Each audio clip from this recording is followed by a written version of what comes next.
wisata lokal yang belum banyak orang tahu, mulai dari bukit mungkin dengan view-view keren, terus juga ada desa wisata, sampai dengan tempat-tempat hidden gem yang justru punya daya tarik yang luar biasa teman Pro 2.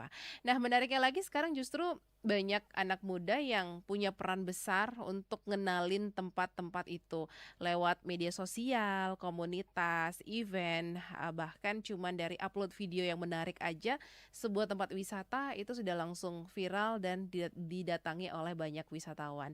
Tapi tentunya nggak cuman soal bikin viral aja ya. Yang lebih penting lagi adalah bagaimana caranya kita ikut menjaga, terus juga mengembangkan, membuat wisata lokal tetap lestari supaya manfaatnya juga bisa dirasakan sama masyarakat sekitar. Makanya pagi ini kita bakal ngobrol soal gimana generasi muda bisa jadi motor penggerak pariwisata dan mengangkat potensi wisata bukit supaya makin dikenal sampai ke mata dunia. Dan aku pagi hari ini tidak sendiri karena sudah ada semeton jegek Bagus Buleleng. Kita kenalan dulu sama Agus Krisna Wahyudi. Selamat pagi.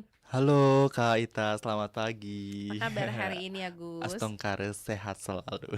Oke, kalau kita ngomongin soal pariwisata Buleleng nih Gus ya, menurut Agus apa sih yang bikin daerah kita punya daya tarik yang beda dibandingkan dengan daerah lain? Oke, pertanyaan yang bagus banget ya Kak, Mm-mm. karena kita di Buleleng kan termasuk Bali Utara. Ya. Nah, tentu ada pembeda dengan Bali Selatan Kak. Hmm. Dimana kalau di Buleleng khususnya, kita di sini mengenal konsep Nyegara Gunung. Mm-mm. Udah sering banget mungkin dan sudah dikenal oleh banyak orang juga konsep Oke. Negara Gunung ini. Jadi konsep Negara Gunung sebenarnya di Buleleng itu otentik dengan pantai dan juga Mm-mm. perbukitan. Jadi Mm-mm. gitu Kak Ita. Mm-mm. Jadi benar-benar memang tempat pariwisata yang jarang bisa ditemui di Bali manapun kecuali di Buleleng. Mhm. Jadi memang Buleleng ini memiliki potensi yang luar biasa, kuat sekali Kak, kalau kita membahas tentang alamnya. Jadi memang kita sebagai generasi muda, eh, tugas kita memang harus bisa menjaga sih Kak, kalau dari Mhm. saya sendiri dan juga dari Semeton juga Bagus Buleleng. Di lain hal juga kita memiliki tugas agar bisa mempromosikan, Mhm. tapi kita harus bisa mengemas cara kita mempromosikan dengan hal-hal yang baru, hal-hal yang memang eh, hidden gem gitu ya Mhm. istilahnya. Mhm. Jadi kalau dari kami itu dari Semeton Jaga Bagus Buleleng saat ini ada program kerja nih Kak, di Mhm. mana kita memang akan menyasar tempat wisata yang memang masih sedikit peminat di wisata yang ada di Buleleng. Jadi kami akan membuat vlog, Oke. tapi di dalam vlog itu akan ada review dari Semeton kami. Mhm. Kami akan membuat review kira-kira di tempat, misalkan di Pantai Lovina nih Kak. Mhm. Nah, di Pantai Lovina yang mungkin dulu teman-teman pendengar semuanya kan belum tahu nih. Ya. Ternyata sekarang di Pantai Lovina ada beberapa update nih Kak, Mhm. yang tentunya ketika kita sudah kemas dalam bentuk konten dan kita up di media sosial, tentu akan bisa menyaring banyak sekali penonton atau viewers. Mhm. Jadi kami juga sangat merasa senang juga Kak, karena effort kami dan juga bagaimana ide-ide kami dalam mengemas konten yang kami siarkan atau kami posting nanti di media sosial itu memang benar-benar disaksikan oleh para penikmat media sosial, seperti itu sih Mhm. Kak. Oke, memang belakangan ini banyak juga bukit-bukit di Buleleng yang mulai dilirik ya kan sama anak-anak muda untuk healing. Nah, menurut Kak Agus potensi wisata bukit di Buleleng sebenarnya sebesar apa? Oke, kalau berbicara tentang bukit, Mhm. kita berpindah dulu nih Kak Mhm. dari tengah-tengah kota Singaraja ke Kecamatan Grogga. Mhm. Karena di sana memang betul-betul masih suasananya alam banget. Jadi di Grogga itu ada namanya Bukit Udeng-Udengan, dan juga kalau teman-teman tahu dan pernah ke sana ada Pura Bukit Kursi. Mhm. Nah, jadi di sana memang masih sangat asri sekali, Iya. apalagi di Mundok Udeng-Udengan itu, Bukit Mundok Udeng-Udengan yang memang sangat masih belum terkenal Iya. atau masih minim akan promosinya. Mmm. Dari kami kemarin sempat survei ke sana lewat, outbound kami di Mhm. Semeton Jaya Bagus Buleleng. Jadi memang potensi bukit yang ada di Buleleng sebenarnya sangat luar biasa, hebatnya, Kak. Mhm. Karena di sana ternyata masih, ada beberapa populasi hewan yang masih sangat-sangat dijaga oleh warga sekitar. Jadi kami ke sana pun tentu harus dengan aturan-aturan yang Mhm. disediakan di sana. Misalkan Mmm. contohnya ketika kami trekking kemarin, jadi kami tidak boleh yang pertama, makan di area bukit, Mhm. kemudian juga kami harus wajib, istilahnya kalau di Bali itu kan kental dengan, persembahan ya. Jadi kita harus mengaturkan juga canang dan juga, rarapan di setiap pelinggih yang ada di sana. Karena Mhm. memang betul-betul masih dijaga oleh, masyarakat lokal atau Pok Darwis yang ada di sana. Bahkan di sana juga disediakan, Kak, tempat untuk, kemah. Oke. Tapi itu agak sedikit jauh dari, Bukit Mundo Udung-Undengan karena memang agar mengantisipasi, pencemaran yang ada di lokasi camp tersebut. Dan juga di lokasi camp itu juga disediakan, banyak sekali peraturan ketika kita, ingin stay di sana. Mhm. Salah satunya itu kita wajib, membawa pulang kembali sampah yang kita, buat di sana karena di sana memang masih betul-betul sangat-sangat asri dan alam sekali. Seperti itu sih, Kak, kalau berbicara tentang bukit. Oke, berarti sebenarnya potensinya udah ada ya, tinggal bagaimana kita mengemasnya supaya makin menarik. Kalau menurut Kak Agus, berarti nih kenapa generasi muda itu penting banget untuk dilibatkan dalam pengembangan pariwisata? Oke, kalau menurut, saya sendiri kenapa generasi muda wajib Mhm. untuk ikut dalam, pengemasan, tempat wisata khususnya yang ada di Kabupaten Buleleng. Karena sebetulnya, Kak, kalau saya sendiri merasa satu pemuda yang ada di Buleleng pasti memiliki yang namanya, media sosial, entah Mhm. itu akun Instagram, TikTok, seperti itu. Jadi hanya dengan, kita bisa meng-up satu konten, itu sudah membantu, tempat wisata, membantu Pok Darwis yang ada di sana, Mhm. membantu pengelola tempat wisata yang ada di wisata tersebut, apalagi wisata-wisata yang memang belum sering dikunjungi, seperti bukit yang tadi kita bahas. Jadi memang ketika kita sudah mau untuk, mengeluarkan effort kita sedikit untuk Mhm. bisa ngirit-ngirit sedikit, konten yang kita, take kemudian kita up, walaupun memang lama untuk menaikkan viewersnya, tapi itu juga menurut saya sendiri sudah menjadi suatu kebanggaan sebagai generasi muda, Kak, karena kita bisa turut langsung untuk bisa mempromosikan tempat pariwisata, seperti itu sih, Kak. Berarti kalau menurut Agus sendiri nih, promosi wisata sekarang lebih efektif lewat media sosial atau mungkin harus tetap perlu kegiatan langsung ke lapangan? Oke, sebenarnya kalau kita berbicara tentang promosi di Mhm. saat ini, Kak, ya, kalau menurut saya lebih efektif di media sosial. Namun ketika kita ingin, mengadakan kegiatan yang turun langsung, Mhm. ada baiknya kita, kita yang harus survei terlebih dahulu ke tempat wisata tersebut, sehingga kita tahu, Kak, apa yang ada di potensi-potensi di tempat pariwisata tersebut. Sehingga nanti ketika kita, mau untuk mempromosikan, kita Mhm. setidaknya sudah tahu apa yang sebenarnya terjadi di tempat wisata tersebut.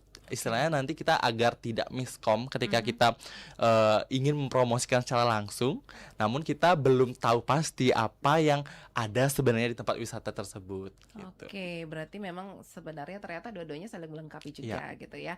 Oke, teman Pro 2, nanti kita bakal balik lagi, jangan kemana-mana, tetap di obrolan sepada hari ini.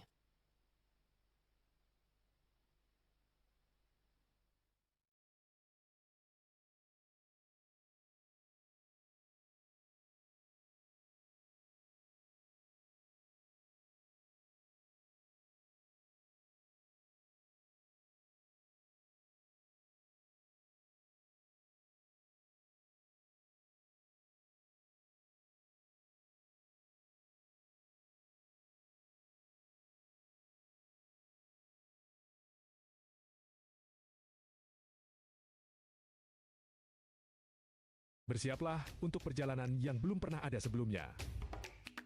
Piala Dunia 2026 telah tiba. Dengan 48 tim terbaik dunia berjuang di 174 pertandingan epik tersebar di 3 negara yang penuh semangat. Dari stadion legendaris di Kanada, Amerika Serikat hingga Meksiko, setiap pertandingan akan menciptakan sejarah baru. Rasakan adrenalinnya saat para bintang dunia bersaing memperebutkan gelar paling diinginkan di planet ini. Piala Dunia 2026, the world is yours to make. Jangan lewatkan momen bersejarah ini.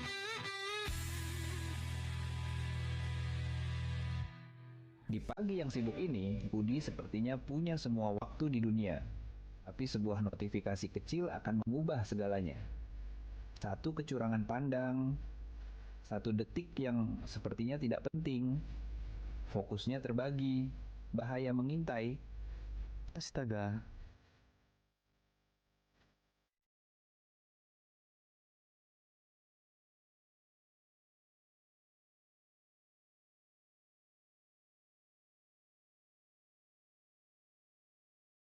Satu detik kelalaian bisa merusak hidup.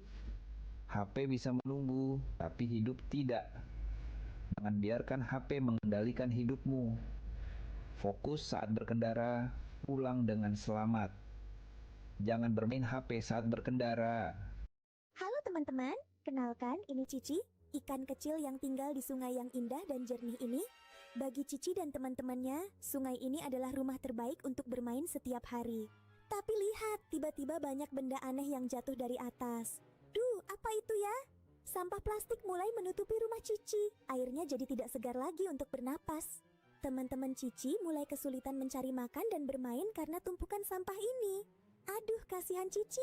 Membuang sampah di sungai sangat berbahaya bagi mereka yang tinggal di sini. Sampah-sampah ini tidak bisa hilang sendiri dan akan terus merusak sungai kita. Cici tidak mau tinggal diam. Ia berenang ke tepi sungai untuk meminta bantuan. Di sana, Cici melihat teman-teman manusia yang belum sadar akan bahayanya sampah. Cici mencoba memberitahu mereka. Untungnya, anak-anak itu sadar dan mulai mengambil kembali sampahnya. Hebat, sekarang sungai sudah bersih kembali. Cici dan teman-temannya bisa bernapas lega. Ingat ya teman-teman, sungai bersih, hidup pun asri, jangan buang sampah di sungai. Berkendara butuh fokus penuh. Tapi, apakah kebiasaan ini membuat Anda lengah di jalan? Abu rokok sembarangan bisa mengganggu pengendara lain. Satu kecerahan panas di mata bisa berujung bencana. Saat konsentrasi terbagi, bahaya datang tanpa permisi. Sedikit kelalaian bisa berakibat fatal. Keselamatan adalah prioritas utama. Tunda keinginan itu sampai berhenti di tempat yang aman.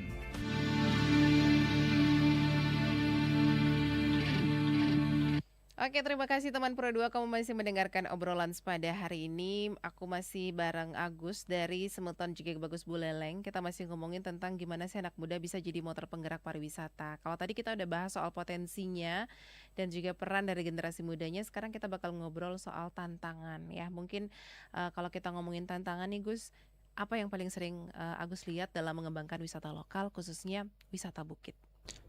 Oke, tantangan. Mhm. Tentu ketika kita ingin mencapai sesuatu hal pasti ada tantangannya, Kak.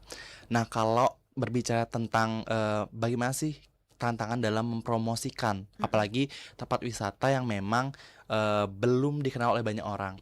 Tentu Kak, kalau dari kami selaku tim promosi dari wisatawan tempat wisata lewat Semeton JG Bagus Buleleng, itu yang pertama pasti adanya kurangnya adanya akses sih Kak. Akses baik itu bagaimana Pok Darwis atau pengelola pariwisata yang ada di tempat wisata tersebut bisa mengakses tempat-tempat atau aplikasi-aplikasi yang digunakan untuk mempromosikan media sosial. Sehingga itu yang menjadi salah satu tantangan yang lumayan tricky buat kami, karena anggapannya seperti ini Kak. Ketika kami hari pertama datang ke sana, setelah survei, kami ternyata tahu kekurangan di sana adalah generasi mudanya yang membantu untuk meng-up dan membuat akun media sosial dari tempat wisata tersebut. Seperti kemarin, saya sempat ke Red Coral Waterfall yang ada di Desa Mundu tepatnya. Dan di sana memang sudah tertata, Kak, sudah ada pengelolanya. Namun hanya saja yang masih belum aktif itu adalah media sosial dari tempat wisata tersebut. Kemudian insight dari kami apa gitu, saran dari kami apa untuk pengelola ataupun tempat wisata itu.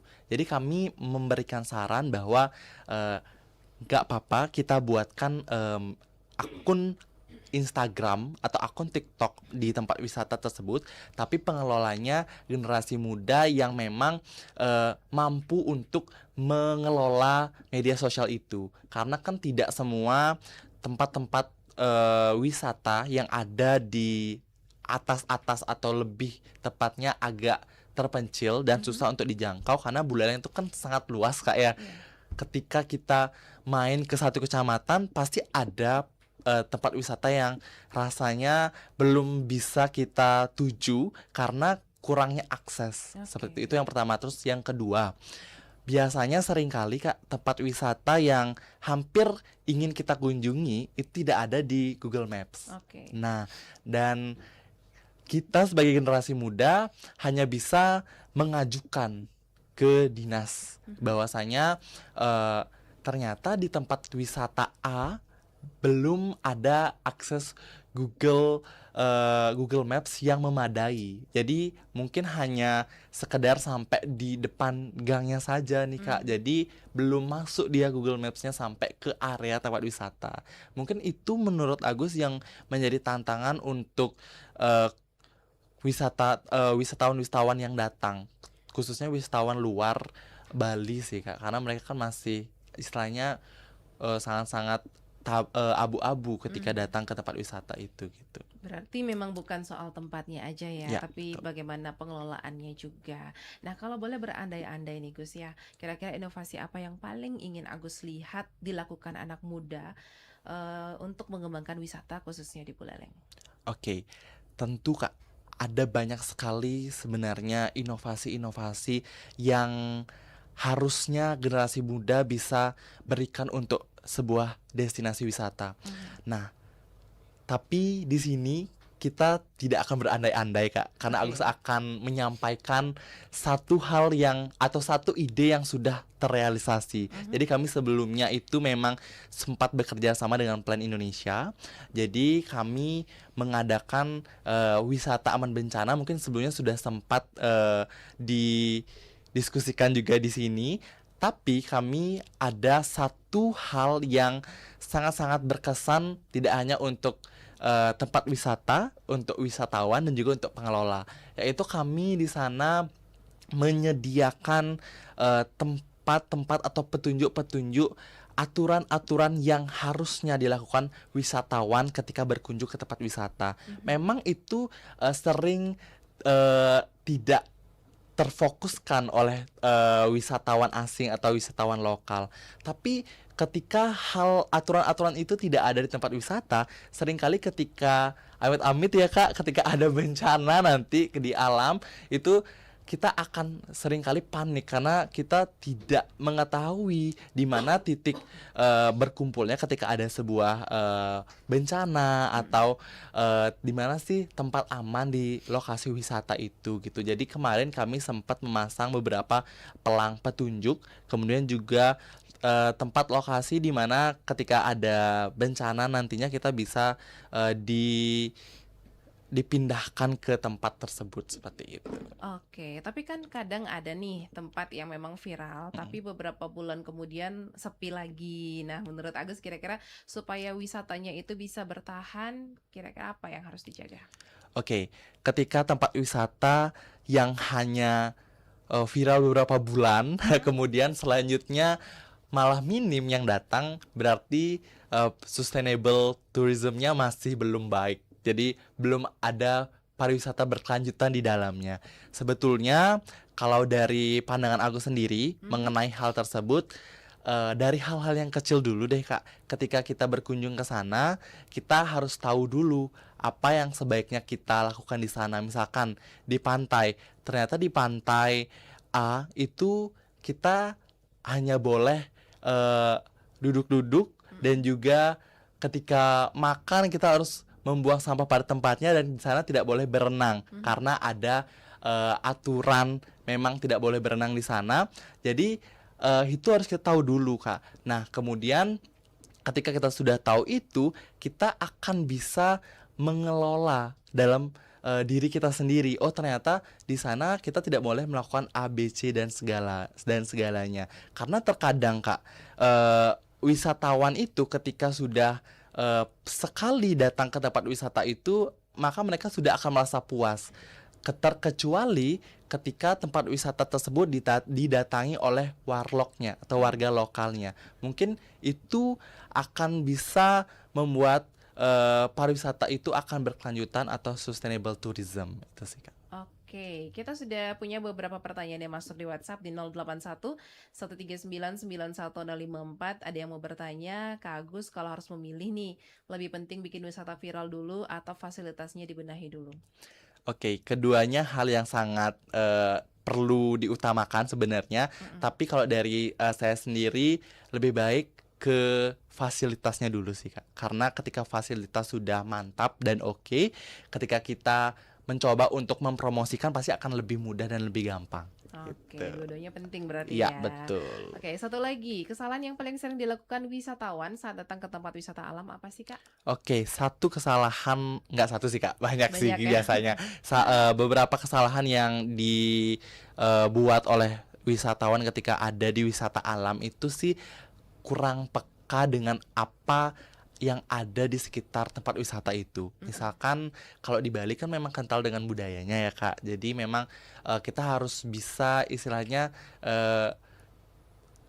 lihat-lihat dulu deh apa sih yang ada selain tempat wisata itu. Mungkin kita harus mengaturkan sesajen atau larapan tadi, kemudian ataukah ada larangan-larangan tidak boleh berbicara yang tidak di sana ya. Jadi sebenarnya hal-hal kecil seperti itu biasanya menjadi kesalahan sih, Kak, dalam berwisata ke alam tentunya, karena memang cukup berbahaya sih kalau ke alam. Oke, yang terakhir nih ya Gus ya, apa pesan untuk anak muda yang mungkin merasa belum bisa berkontribusi untuk daerahnya?